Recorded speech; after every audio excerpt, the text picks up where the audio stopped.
सभी श्रोताओं का प्रेरणादायक कहानी में हार्दिक स्वागत, अभिनंदन। आज के इस वीडियो में आप सभी के सामने प्रस्तुत है एक कहानी जिसका शीर्षक है बुद्धि का बल। बढ़ते हैं कहानी की तरफ।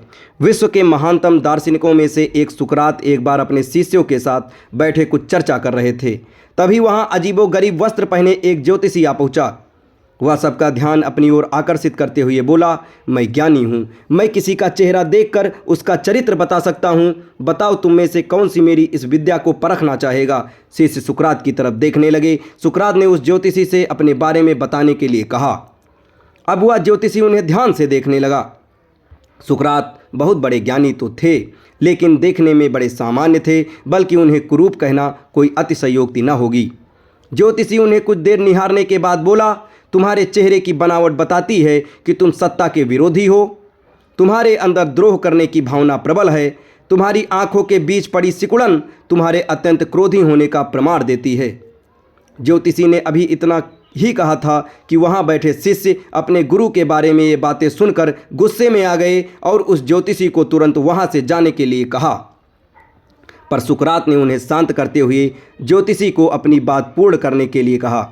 ज्योतिषी बोला, तुम्हारा बेडौल सिर और माथे से पता चलता है कि तुम एक लालची ज्योतिषी हो और तुम्हारी ठुड्डी की बनावट तुम्हारे सनकी होने के तरफ इशारा करती है।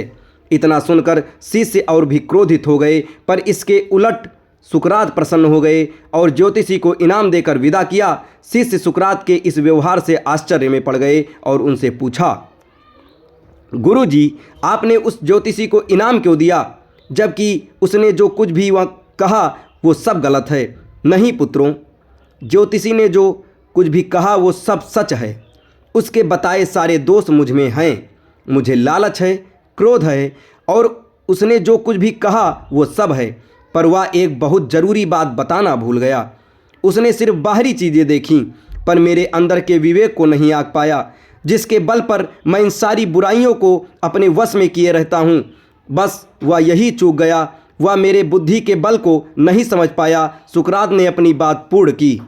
दोस्तों, ये प्रेरक प्रसंग बताता है कि बड़े से बड़े इंसान में भी कमियां हो सकती हैं, पर यदि हम अपनी बुद्धि का प्रयोग करें तो सुकरात की तरह ही उन कमियों से पार पा सकते हैं। ये कहानी आपको कैसी लगी, इन सुकरात जी की विचारधारा आपको कैसी लगी, कमेंट बॉक्स में ज़रूर बताएं और इस चैनल के साथ जुड़े रहें। ढेर सारी कहानियों के साथ हम अगले वीडियोज़ में आपके सामने प्रस्तुत होते रहेंगे। धन्यवाद।